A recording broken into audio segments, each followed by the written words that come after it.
Salut tout le monde!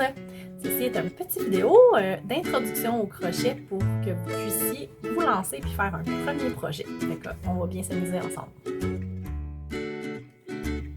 Qu'est-ce qu'on a besoin pour faire notre projet au crochet? Aujourd'hui, on va avoir besoin d'un crochet et de laine. Je vais vous proposer deux projets avec ce que je vais vous montrer. Le premier projet, ça va être de faire une lavette. Dans le fond, vous pouvez acheter un fil 100% coton avec un crochet de la bonne grandeur. Là, habituellement, vous pouvez regarder sur l'étiquette puis vous allez voir quel crochet de quelle grandeur ça va vous prendre. Habituellement, là, avec de la laine grosseur 4, ça va vous prendre un crochet environ 5 ou 5,5 mm. Fait que vous allez pouvoir faire le projet puis le finir en carré puis ça va vous faire une lavette. Si jamais vous voulez vous faire un foulard, vous pourrez commencer exactement de la même manière, mais avec un fil, soit 100% laine acrylique, peu importe ce que vous trouvez facile, proche de chez vous, avec encore une fois un crochet de la bonne grosseur. Là, aujourd'hui, ici, j'ai un fil de grosseur bulky, même que c'est un très gros bulky, là, avec un crochet 6,5. Je prends ça gros là, pour vous montrer parce que c'est plus facile à la caméra de bien voir. Comment est-ce qu'on tient le crochet? On a deux manières de tenir le crochet. On a soit en crayon ou en pince à barbecue. Moi, je préfère la méthode pince à barbecue parce que je trouve que c'est celle-là qui fait le moins de problèmes à mes poignets. Par contre, ça se peut que vous trouviez que ça soit la méthode crayon qui soit la mieux pour vous. Fait que essayez-le. Si jamais vous avez mal au poignet, changez puis essayez voir. Des fois aussi, ça se peut que vous soyez trop crispé ou mais de changer la manière qu'on tient le crochet, des fois, ça peut nous aider à nous donner une petite idée de qu'est-ce qui se passe. Après ça, comment est-ce qu'on met la laine sur le crochet? Ça va être avec un nœud coulant. Donc, un nœud coulant, vous savez déjà probablement comment en faire un. Je vais vous montrer ma petite méthode, là, parce que des fois, hein, on starte un nœud coulant, puis là, tout d'un coup, ça coule pas. Hein? Fait que, faut vraiment prendre le bon brin pour que ça coule, puis, fait que je vais vous montrer mon petit truc. Fait que, on va placer la laine comme ça, en U. On va la tourner pour faire un X en s'assurant que c'est le brin court qui est par-dessus le brin long qui est attaché après notre balle de laine. Je vais tenir ça ici. On va rentrer nos doigts dans la boucle et aller chercher la longue boucle. Et là, on va tirer comme ça. Et là, si je tire sur ce brin-là, voici un nœud coulant. Que je vous le montre dans ma main. Je vais tourner comme ça. Je vais tenir. Je vais aller chercher mon long brin. Et voilà. Comme ça. Et qu'après ça, quand un coup que j'ai mon nœud coulant, je vais le mettre sur mon crochet. Comme ça. Je vais serrer sur mon crochet. Pas besoin de serrer trop fort. Il faut quand même que ça glisse, là. Parce que si on serre trop fort, vous allez avoir de la difficulté à passer les mailles au travers, là, si c'est serré. Si vous avez de la difficulté à passer votre crochet, là, c'est parce que c'est trop serré ici. Fait qu'on le met serré, mais serré avec douceur. Après ça, pour la main droite, à quoi elle sert? Elle va servir à tenir la tension de la laine. Fait que moi, là, j'ai fait mon petit move un peu vite, là. Dans le fond, je vais prendre la laine comme ça ici, comme ça, sur mes doigts comme ça.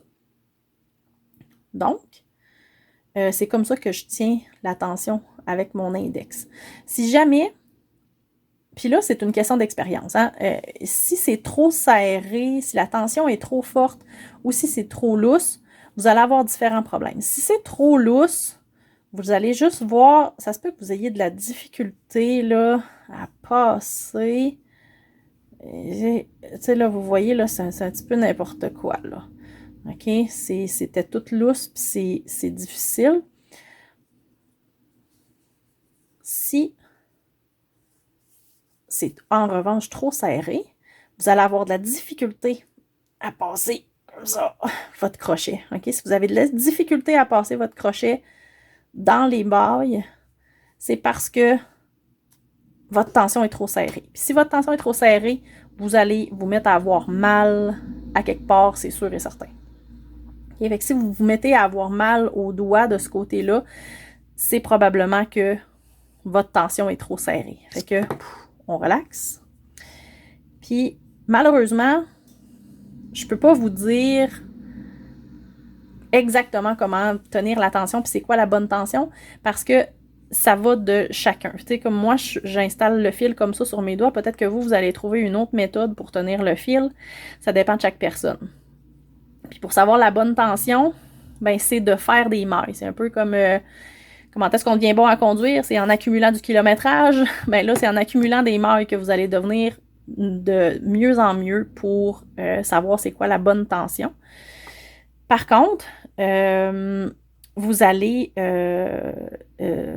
rapidement voir, là, c'est ça. Si vous avez mal à quelque part, c'est probablement que vous tenez tout trop serré, puis souvent au début, c'est ça qu'on a tendance à faire.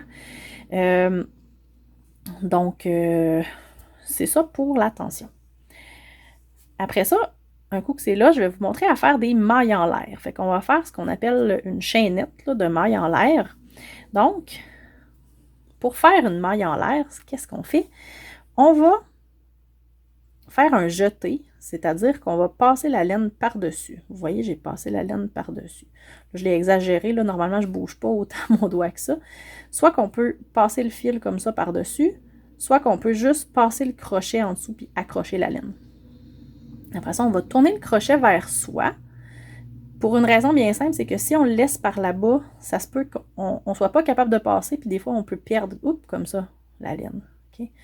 On va le tourner vers soi, puis on va passer dans notre maille. Fait que je vais le refaire. Ceci est une maille en l'air. Un jeté.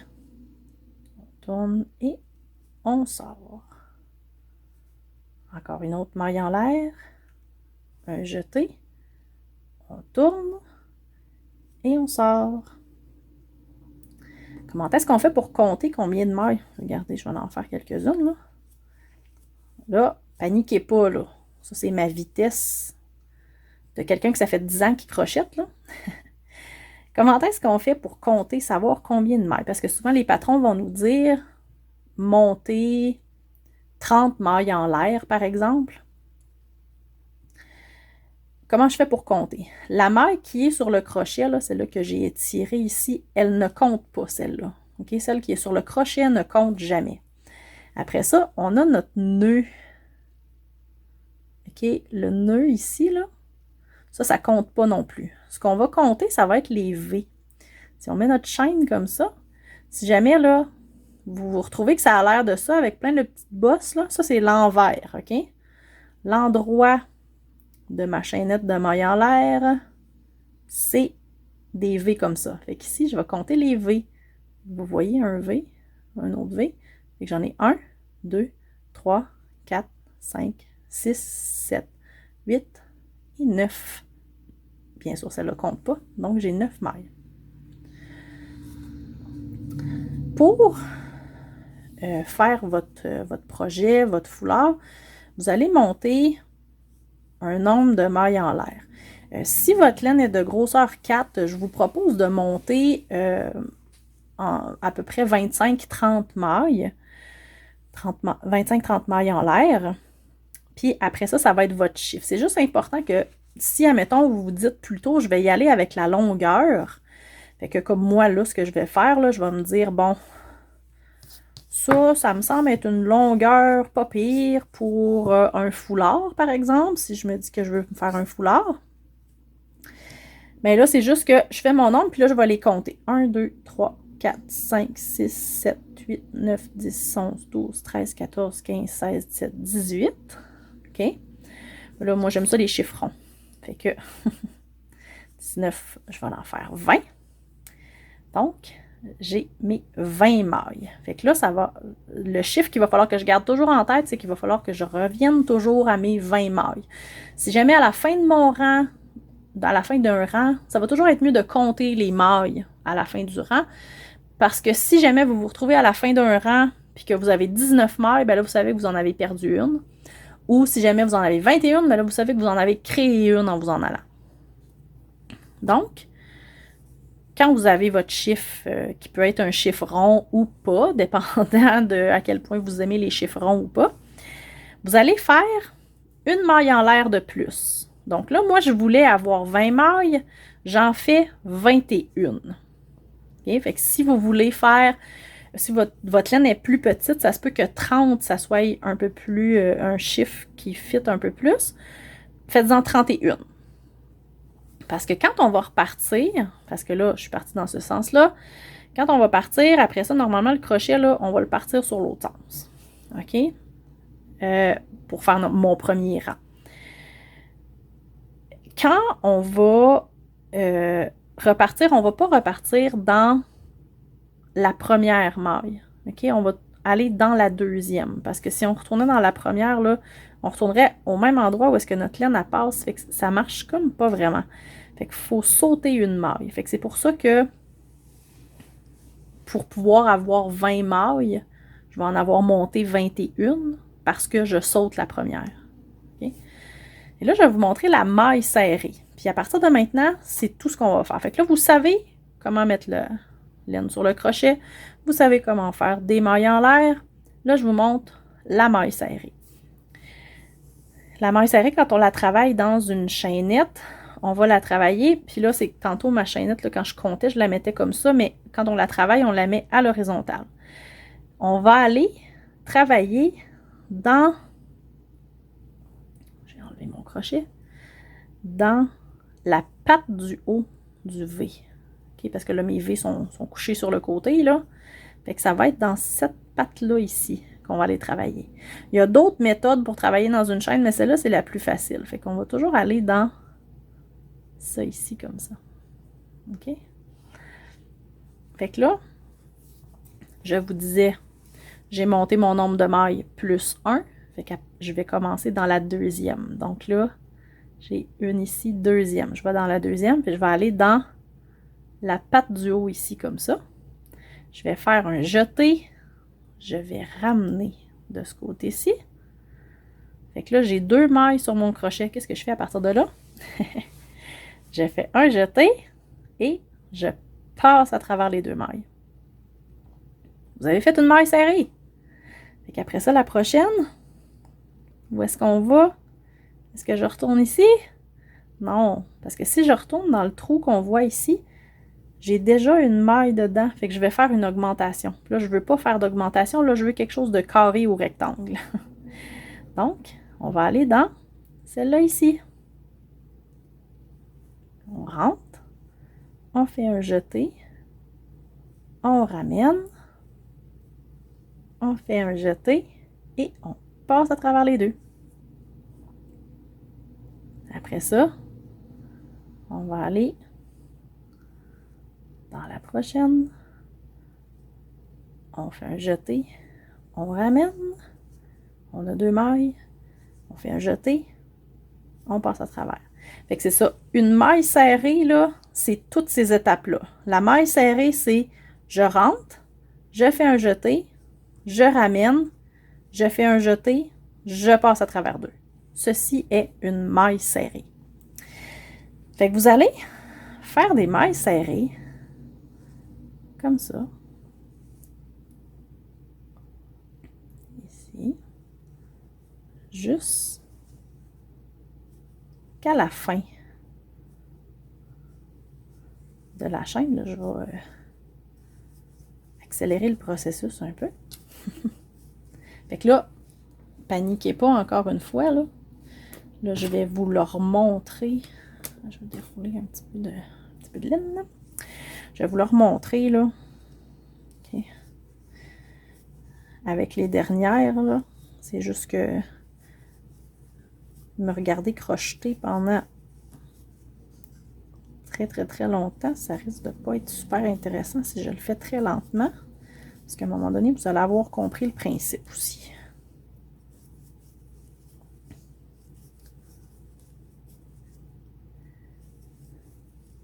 Bon, fait que là, je suis à la fin. Fait que là, il me reste combien de mailles à travailler, là? 1, 2. Fait que je vais rentrer, jeter, je ramène, jeter, je passe à travers 2. Et là, il me reste la dernière. Je rentre, jeter, je passe à travers, jeter, je passe à travers les 2. Et là c'est normal, le premier rang, là, que ça ait l'air d'une petite tentacule qui roule comme ça, là.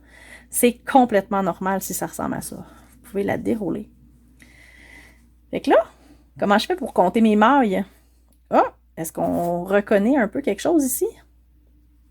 Encore des V. Fait que je vais les compter. 1, 2, 3, 4, 5, 6, 7, 8, 9, 10, 11, 12, 13, 14, 15, 16, 17, 18, 19 et 20.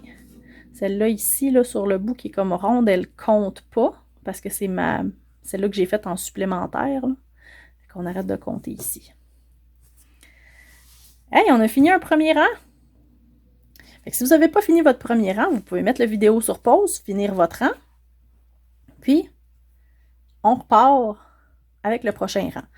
Fait que là, quand on fait du crochet, il y a certains points différents, là, mais en général, on part de la droite puis on s'en va vers la gauche. À moins que vous soyez gaucher, là, si vous êtes gaucher, faites une petite recherche sur YouTube pour trouver une vidéo pour gaucher ou vous imaginez tout miroir, OK?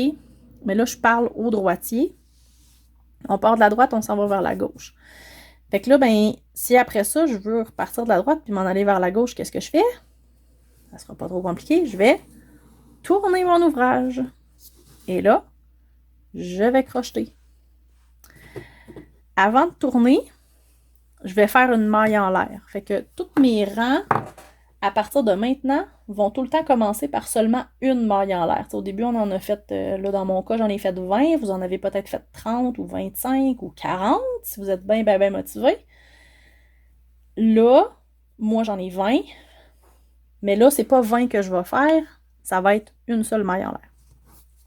Donc, je vais commencer. Pour commencer dans le fond, là, je vais commencer mon deuxième rang. On peut tourner et faire une maille en l'air. Préférence personnelle, je préfère faire ma maille en l'air. Donc, la maille en l'air, c'est un jeté, je passe à travers. Et après ça, je tourne mon ouvrage. Fait que là, quand on est rendu sur ce côté-là, où est-ce qu'on pique? OK? Tantôt, là, c'était dans la branche du V du haut. Mais ça, c'était pour des mailles en l'air. Là, on travaille sur des mailles serrées. Puis quand on travaille sur des mailles serrées ou qu'on va travailler sur n'importe quelle autre maille, notre V sur le dessus va toujours avoir, je ne sais pas si vous voyez un trou ici, là. Ici, ici. Un autre trou ici. Un autre trou ici. C'est dans ce trou-là qu'on va s'en aller. C'est pas compliqué, hein? Fait qu'on va rentrer ici. Fait qu'on s'assure qu'on a bien les deux pattes du V, parce que si on a juste une patte du V, comme ça, c'est une autre sorte de maille, OK? Ou si on s'en va là, c'est une autre sorte de maille, OK? Que c'est pas ça qu'on fait aujourd'hui. Là, on s'en va vraiment, ça nous dit où aller, là, gars. On va dans le trou, là. Comme ça. Fait que, on va faire un jeté, on va ramener, parce que là, c'est encore des mailles serrées qu'on fait, hein? Un jeté, on passe à travers les deux. Après ça, où est-ce que je m'en vais? Est-ce que je m'en vais ici? Ben non. Vous voyez ici, là? Je viens de faire une maille dans ce trou-là. Donc, je m'en vais dans le prochain. Dans lui, ici. Ce V-là. Je fais un jeté. Je ramène de mon côté. Je fais un jeté. Je passe à travers les deux. Est-ce que je m'en vais ici? Dans le trou ici, là? Non. Ça, c'est le trou de ma chaîne du départ. Fait que c'est comme si je vais là, je vais comme un rang plus bas. Puis là, c'est pas ça que je veux faire. Je veux aller vraiment dans mon rang précédent et non pas le premier rang du début. Fait que je vais aller dans celui-là ici. Fait que je rentre, je fais un jeté, je ramène, jeté, je passe à travers 2. Puis vous allez continuer comme ça. Je rentre, jeté, je ramène, jeté, passe à travers 2. Vous pouvez vous faire une petite chanson. Je rentre, jeté, je ramène, jeté, passe à travers 2. La dernière phrase n'est pas très facile. Mais c'est comme ça des mailles serrées. Fait que c'est tout ce que je vous demande pour votre projet. OK? Vous allez toujours faire la même affaire. OK? Vous allez faire des mailles serrées tout le long. Tout le long. On continue, on continue, on continue, on lâche pas. OK? Pleurez pas, ça fait 10 ans que je fais ça, là. OK? On rentre. Jeter. On ramène. Jeter. On passe à travers 2. OK? Là, à la fin ici. Ah, à la fin ici, il me reste combien de mailles, là? Est-ce qu'il m'en reste 3? Non, hein? Si je regarde comme ça ici, là, cette espèce de petit bout-là, là, c'est ma chaîne du début de l'autre rang. Fait qu'il me reste ici 2 mailles. On rentre. Je vais jeter. On ramène. Jeter. On passe à travers 2. On rentre. Puis des fois, la dernière maille est plus difficile là, parce qu'elle commence un peu à tourner, là, mais vous êtes capable. On rentre. Jeter. On ramène. Jeter. On passe à travers 2. OK, on a 2 rangs terminés. Là, vous allez voir, ça continue de rouler un petit peu, mais plus que vous allez rajouter de rangs, moins que ça va rouler. OK? Là, qu'est-ce qu'on fait quand on a fini notre rang? Là, il y en a qui disent, on fait une maille en l'air, puis on repart. On tourne, puis on part. Non, on compte nos rangs, on compte nos mailles. 1, 2, 3, 4, 5, 6, 7, 8, 9, 10, 11, 12, 13, 14, 15, 16, 17, 18, 19, 20. J'ai pas perdu puis j'ai pas gagné de maille. Yay! Et là, pour des mailles serrées, si admettons qu'on voulait savoir combien de rangs on a fait, là, les mailles serrées, quand on en fait un, celle-là, le rang est en vert, après ça, le rang est en droit. Je sais pas si vous voyez que ça fait comme une espèce de petit pointillé ici. Quand vous voyez ce pointillé-là, ça veut dire que j'ai un rang ici, un deuxième rang ici. Fait que j'ai 2 rangs de fait. Puis j'ai ma chaîne de départ. La chaîne de départ, souvent, on ne va pas la compter. Là. Ça va être un petit peu comme une introduction, puis ensuite, c'est les chapitres. Là. Donc, là, je sais que j'ai encore 20 mailles. Fait que qu'est-ce que je fais? Une maille en l'air. Je vais tourner mon projet. Et là, est-ce que je vois encore mes trous? Ici, ici, ici. Et on les voit super bien. Fait que là, je vais repartir dans ce trou-là. Je vois mon V sur le dessus. Jeter, je passe à travers. Jeter, passe à travers les 2. Puis, je continue comme ça.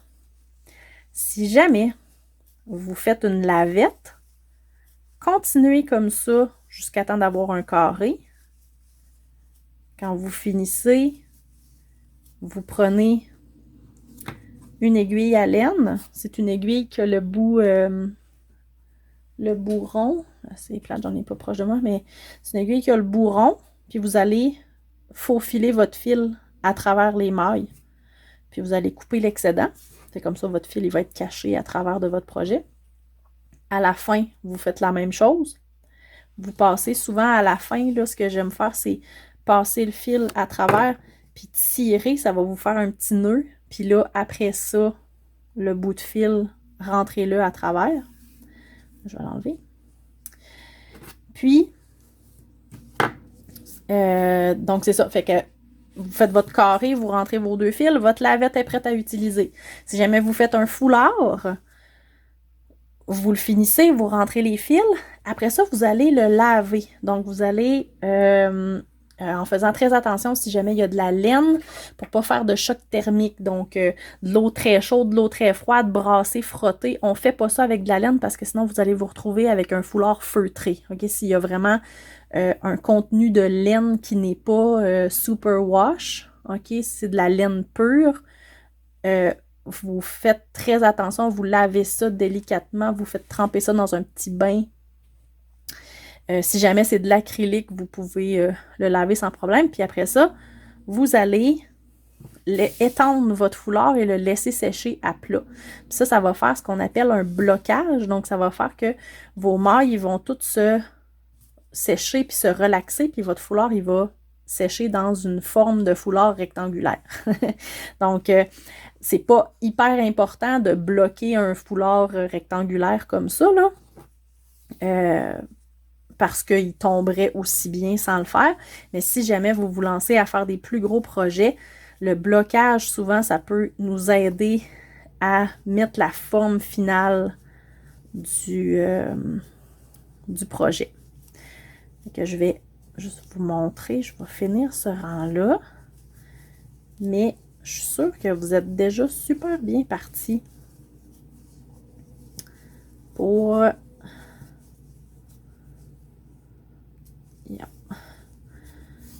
continuer votre projet. Fait que là, j'ai combien de rangs là? OK? Je vois ma petite ligne pointillée ici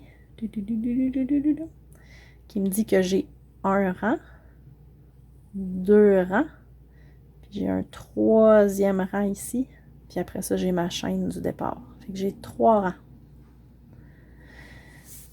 Puis là, vous voyez, là, plus que ça va, moins que ça a tendance à tourner comme ça faisait au début. Là, ça faisait un petit boudin. Là, ça s'en vient de plus en plus à plat. Fait que vous allez juste continuer comme ça. Si vous avez pris un fil 100% coton puis que vous faites une lavette, vous vous arrangez pour avoir un carré, ou vous pourriez la faire rectangle aussi, là, ça laverait aussi bien. Si jamais vous avez un foulard, ben vous vous rendez jusqu'à temps que la longueur vous plaise, ou jusqu'à la fin de votre balle de laine.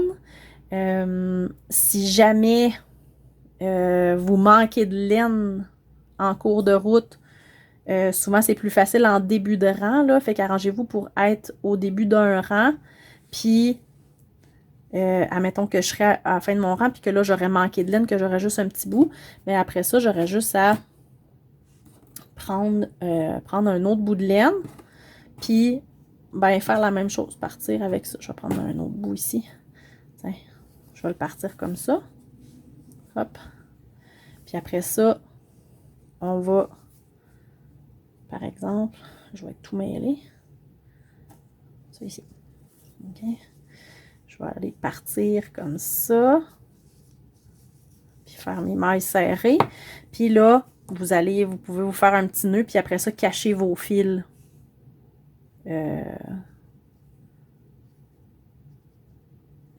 Cachez vos fils dans le fond de votre nouvelle balle que vous allez avoir ajoutée à votre projet.